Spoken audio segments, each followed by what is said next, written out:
holiday season means a lot of time with toys for kids in your life, but many don't know how playtime can easily turn into a visit to the emergency room.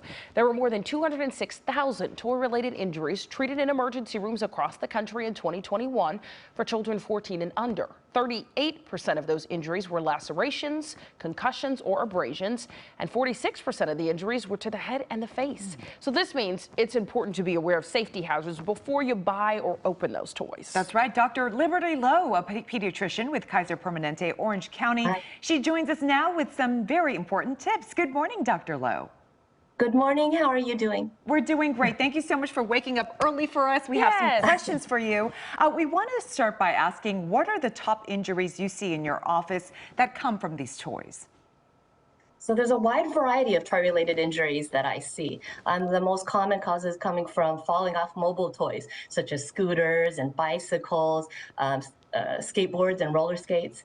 I also see a lot of eye injuries from children getting poked by toys with sharp edges or toys that shoot objects, usually from a sibling or a playmate. And then lastly, many of my patients come in after swallowing small toys or lodging them in into their ears or in their nose. And most of these toys can be removed easily, but certain toys, such as batteries and magnets, can be life-threatening and require surgical intervention. Ooh, and I'm sure people are getting these for the kids because you think it looks fun. You think they're going to like it. So what are some things you should keep in mind when shopping for toy gifts so that they're fun but also safe? A lot of these injuries can be avoided if parents keep in mind that the toys need to be age appropriate. So to that end, remember that children love to put things in their mouth. So make sure that they're labeled as non-toxic. Make sure that there's no lead. Make sure they don't have small parts that can be swallowed or choked on. So a good rule of thumb is that if a toy can fit through a toilet paper roll, it can be swallowed. You should also avoid giving toys that can shoot or have flying parts.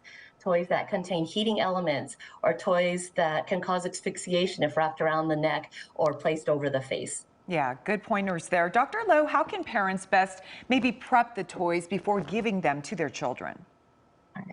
So parents should thoroughly inspect the toys that they're going to give, read the instructions, and anticipate any dangers that may arise. So when you see that toy, make sure the toys are well made with no parts that can break off or have tears where stuffing can fall out and be swallowed. Button batteries should be firmly fixed into the toy with a screw. If giving a scooter, bicycle, skateboard, or roller skates, make sure to include protective gear like a helmet, knee and elbow pads, and wrist guards. And then lastly, make sure the toys have passed a safety inspection. So make sure that it's been labeled with ASTM, and electric toys should be labeled as UL approved. Dr. Lowe, this is all very helpful. How can people get more information about toy safety as we wrap up our holiday shopping? So look for the American Academy of Pediatrics website at healthychildren.org. There's a lot of good information there on preventing injuries from toys, as well as a wealth of information on a variety of different child-related topics. You can also look at the website from the U.S. Consumer Product Safety Commission at cpsc.gov, which sets up rules and guidelines for product safety and issues recalls when a product is found to have safety-related problems. All good information. Thank you so much for joining us, Dr. Liberty Lowe from Kaiser Permanente Orange County. All right, thanks for having me. Thanks. Thank you. And you can find all of the information we just talked about on our website, kcalnews.com/SeenOnTV.